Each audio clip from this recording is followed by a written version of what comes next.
में, जब हमारे बहुत बुरे दिन थे, तब भी तेलंगाना ने हमारा साथ नहीं छोड़ा था।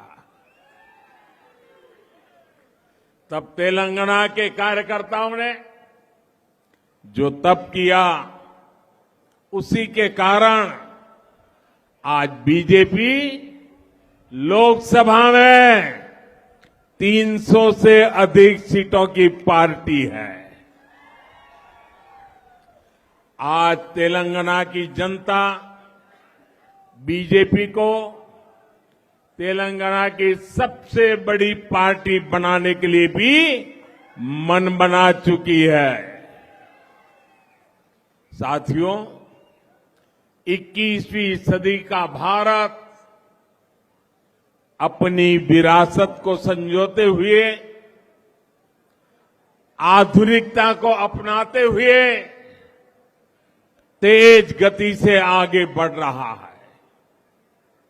ये शहर तो इंफॉर्मेशन टेक्नोलॉजी का किला है, किला। जब मैं देखता हूं कि इस आधुनिक शहर में अंधविश्वास को बढ़ावा दिया जा रहा है, तो बहुत दुख होता है। ऐसा लग रहा है कि तेलंगाना की सरकार ने अंधविश्वास को राज्याश्रय दिया हुआ है।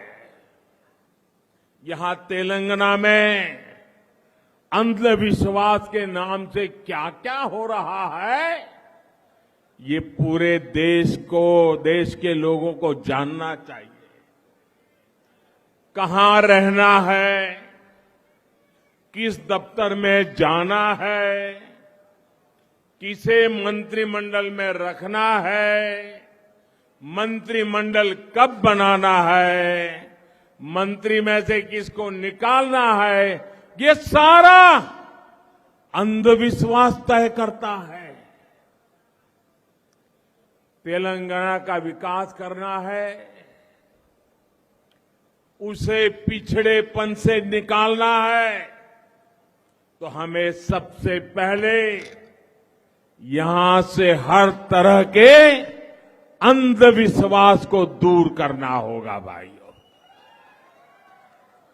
आज मैं देख रहा हूं तेलंगाना में सुशासन और तेज विकास की आकांक्षा कितनी प्रबल है।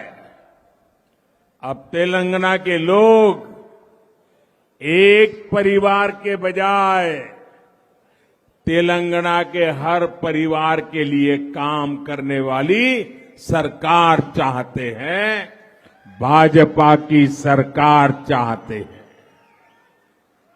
तेलंगाना की जनता फैमिली फर्स्ट के बजाय पीपल फर्स्ट की राजनीति चाहती है। साथियों, इस बार लाल किले से मैंने आह्वान किया है कि भ्रष्टाचार और परिवारवाद, ये विकास के, लोकतंत्र के, सामाजिक न्याय के सबसे बड़े दुश्मन है। आज मैं तेलंगाना में भ्रष्टाचार और परिवाद के विरुद्ध जो जनाक्रोश है, जनता जनार्दन में जो गुस्सा है, नौजवानों में जो गुस्सा है, वो आज हिंदुस्तान देख रहा है। और मैं आज तेलंगाना की जनता को आश्वस्त करता हूं, मैं आज तेलंगाना की जनता को आश्वस्त करता हूं, गरीब के लूटने वालों को, गरीब को लूटने वालों को छोड़ा नहीं जाएगा।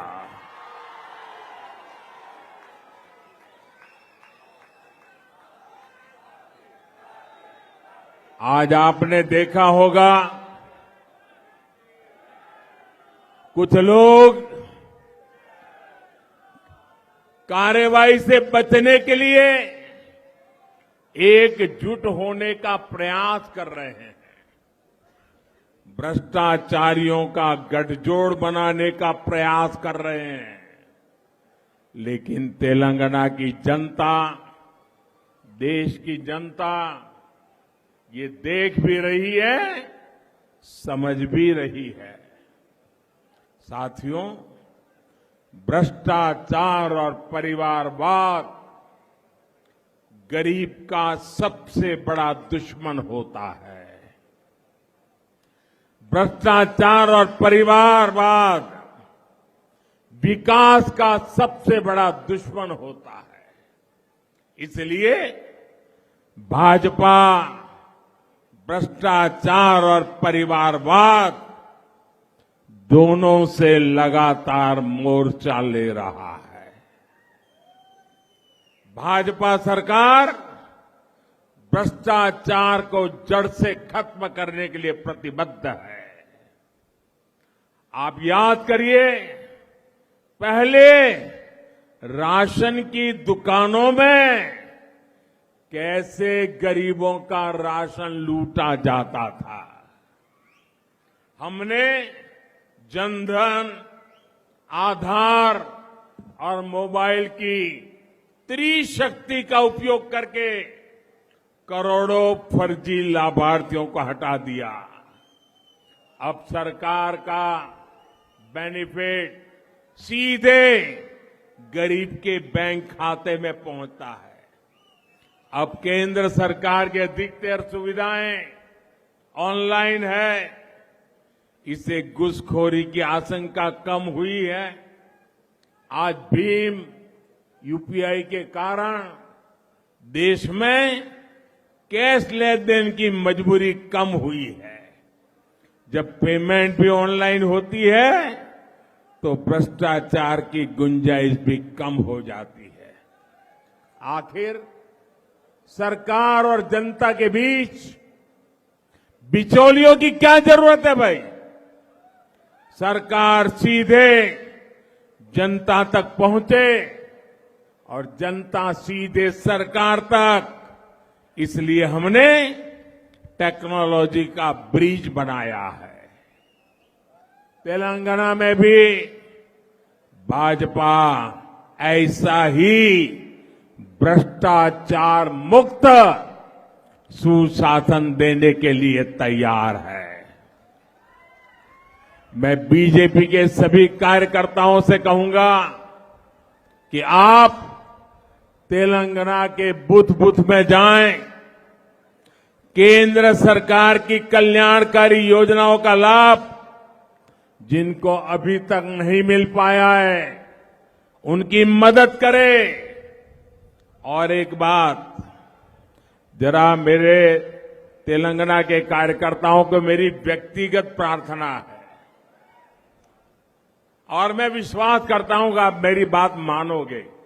बताऊं? देखिए, कुछ लोग निराशा के कारण, हताशा के कारण, भय के कारण, अंधविश्वास के कारण सुबह शाम मोदी को गालियां देते रहते हैं। भांति भांति की गालियां देते हैं। सारी डिक्शनरी मोदी को गालियां देने के लिए उन्होंने खपा दी है। मेरी आपसे प्रार्थना है, ऐसी बातों से आप परेशान मत होना। उनके पास गालियों के सिवा देने के लिए बचा क्या है भाई? आप बिल्कुल परेशान मत हो जाइए। और मैं तो पिछले 20-22 साल से बड़ी वैरायटी की गालियां खा चुका हूं। मेहरबानी करके इससे जरा भी परेशान मत होइए। शाम को उन गालियों को उस पर बड़ी हंसी मजाक कीजिए, बढ़िया चाय पीजिए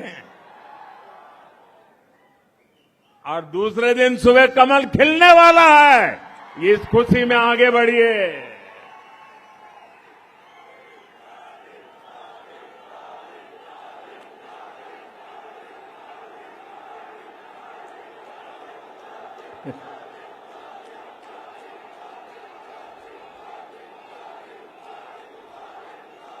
तो दोस्तों, आप मुझे बताइए, अब ये गालियों से आप परेशान नहीं होंगे ना?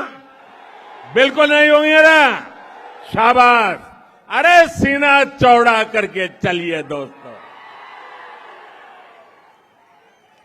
देखिए, हमें याद रखना है, राजनीति सामान्य मानवी की सेवा करने और उनकी समस्या सुलझाने का माध्यम है। इसलिए राजनीति में हमारा एजेंडा, हमारा मकसद हमेशा सकारात्मक होना चाहिए, सेवा भाव से भरा होना चाहिए। लेकिन यहां तेलंगाना में जिन लोगों को सत्ता मिली, उनका सारा ध्यान मोदी को गाली देने और भाजपा को कोसने में लगा रहता है। मुझे कभी कभी लोग पूछते हैं कि मोदी जी आप थकते नहीं हो? अब कल मैं दिल्ली में था सुबह, फिर कर्नाटका में, फिर तमिलनाडु में, फिर रात को आंध्र में और अभी तेलंगाना में। तो लोग मुझे पूछते हैं थकते नहीं हो? तो मैंने उनको समझाया, देखो भाई, मैं डेली 2 किलो, 2.5 किलो, 3 किलो गाली खाता हूं।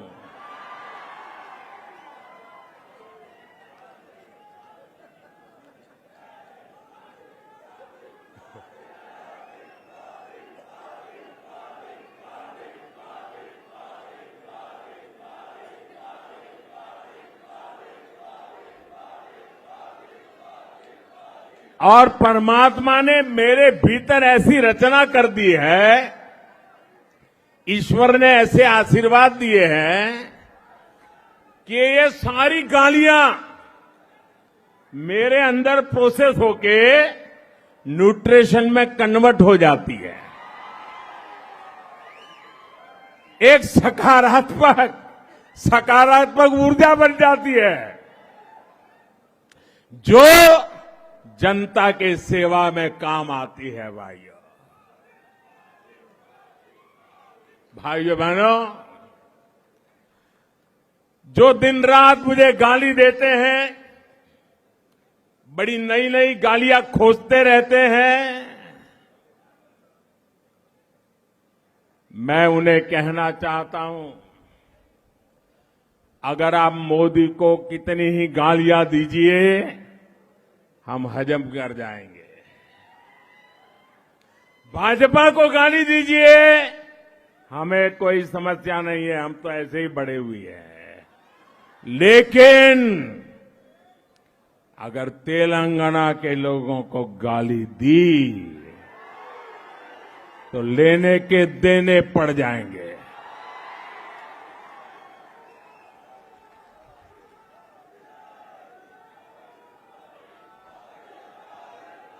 यहां के लोगों के सपनों से खिलवाड़ किया तो मुकाबला बहुत रंगीन हो जाएगा, समझ लीजिए। भाइयों बहनों, मोदी और भाजपा को गाली देने से अगर तेलंगाना का भला होता है तो देते रहिए, अगर यहां के लोगों की सुख सुविधा बढ़ती है देते रहिए, ईज ऑफ लिविंग होता है देते रहिए। मोदी और भाजपा को गाली देकर अगर तेलंगाना के किसान समृद्ध होते हैं तो जरूर दीजिए गाली। आज तेलंगाना के किसानों की स्थिति किसी से छिपी नहीं है। आप खुद इस बात के साक्षी है कि यहां के हल्दी किसानों को सरकार ने किस हाल छोड़ दिया है। आप इस बात के साक्षी है कि यहां विकास के रास्ते में किस तरह लगातार रोड़े अटकाए जा रहे हैं। मैं आज तेलंगाना के लोगों को भरोसा देना चाहता हूं, भाजपा तेलंगाना में पॉजिटिव एजेंडा के साथ आ रही है। हम मिलकर यहां विकास की नई गाथा लिखेंगे। साथियों, तेलंगाना, हैदराबाद मेरे लिए बहुत अहमियत रखता है। 2013 में मैं नव भारत युवा भेरी उसमें शामिल होने आया था। उस वक्त में अपनी पार्टी का पीएम उम्मीदवार भी नहीं था। मैं सिर्फ एक सीएम और प्रचार समिति का प्रमुख था। लेकिन जो स्नेह आप लोगों ने मुझे दिया, हैदराबाद ने दिया, तेलंगाना ने दिया, वो हिंदुस्तान के लिए ये टर्निंग पॉइंट बन गया था। और मैं कभी आपके उस प्यार को भूल नहीं सकता हूं। और मैं आपके इस प्यार को ब्याज समेत लौटाता रहता हूं, लौटाता रहूंगा, विकास करके लौटाता रहूंगा भाइयों। तब मैंने कहा था कि हमारी सरकार इंडिया फर्स्ट के विजन और संविधान को मजबूत करने की दिशा में काम करेगी। और सरकार बनाने के बाद हम निरंतर उसी लक्ष्य को ध्यान में रखकर काम कर रहे हैं। बीते 8 वर्षों में देश ने सुशासन का एक नया रूप देखा है। पहली बार देश की जनता को लग रहा है कि गरीब की हर जरूरत सरकार की प्राथमिकता बन गई है। यही कारण है कि जब 100 साल का सबसे बड़ा संकट आया तो केंद्र सरकार ने गरीबों को सर्वोच्च प्राथमिकता दी। पूरे देश में गरीब भूखा ना सोए, इसलिए अभी तक केंद्र सरकार 3 लाख करोड़ रुपए से अधिक खर्च कर चुकी है। इससे तेलंगाना के भी लगभग 2 करोड़ साथियों को मुफ्त राशन मिल रहा है। गरीब के जीवन की सुरक्षा हो, इसलिए हजारों करोड़ रुपए खर्च करके हमने मुफ्त वैक्सीन उपलब्ध कराई। केंद्र सरकार हर लाभार्थी तक पहुंचने की अप्रोच के साथ काम कर रही है, सैचुरेशन के लिए प्रतिबद्ध है। लेकिन आप ये भी जानते हैं कि तेलंगाना में यहां की सरकार को गरीब के लिए होने वाले विकास कार्यों में परेशानी है। केंद्र सरकार की सारी कोशिशों के बावजूद यहां की सरकार ने पीएम आवास योजना के घर बनाने में रोड़े अटका दिए। देश भर में पीएम आवास योजना के 3 करोड़ घर गरीबों को बनाकर हम दे चुके हैं। उनके सिर पर पक्की छत हो गई है। लेकिन तेलंगाना के गरीबों से ये सुख भी यहां की सरकार ने छीन लिया। कहां ये लोग 2 BHK फ्लैट देने वाले थे, कहां पीएम आवास के घर भी नहीं बनने दिए। मैं जानता हूं तेलंगाना के लोग इस अपराध को कभी माफ नहीं करेंगे। साथियों, आज तेलंगाना पॉजिटिविटी चाहता है, प्रोग्रेस चाहता है। वो सिर्फ और सिर्फ भाजपा दे सकती है। तेलंगाना के लोग ये समझ रहे हैं, इसलिए यहां बीजेपी का जनाधार लगातार बढ़ रहा है। और आज जो तेलंगाना में सबको दिख रहा है, ये बीते 8 वर्षों में पूरे देश का ट्रेंड है। त्रिपुरा में बीजेपी की गिनती नहीं होती थी। हमारे कार्यकर्ताओं ने संघर्ष किया, जनता के मुद्दों को उठाया। आज वहां बीजेपी की मजबूत सरकार है। इसी तरह असम, अरुणाचल प्रदेश, हरियाणा, इन सभी राज्यों में हम लोगों की सेवा में लगे रहे और जनता जनार्दन ने हमें भरपूर आशीर्वाद दिया। अब तो बीजेपी की सरकारें जहां एक बार बन जाती है वहां बार बार बीजेपी सरकार बन रही है। भाइयों बहनों, बीजेपी के प्रति ये विश्वास सुशासन के कारण है। वो सुशासन जिसके मूल में सबका साथ, सबका विकास, सबका विश्वास और सबका प्रयास का प्रण है। बीजेपी वो पार्टी है जो युवाओं की पार्टी है, गरीब के हित में सरकार चलाती है। अब तेलंगाना में भी हमें भाजपा को निरंतर मजबूत करना है। तेलंगाना को भ्रष्टाचार और परिवार के शिकंजे से मुक्त करना हमारा कर्तव्य है। मुझे भाजपा के लाखों कार्यकर्ताओं पर भरोसा है और आपका ये जो जुस्सा मैं देख रहा हूं, मुझे भी नई ऊर्जा मिलती है। मैं फिर एक बार आपको बहुत बहुत बधाई देता हूं, बहुत बहुत शुभकामनाएं देता हूं और आपकी निष्ठा को नमन करते हुए मेरे साथ बोलिए भारत माता की, भारत माता की, भारत माता की। बहुत बहुत धन्यवाद।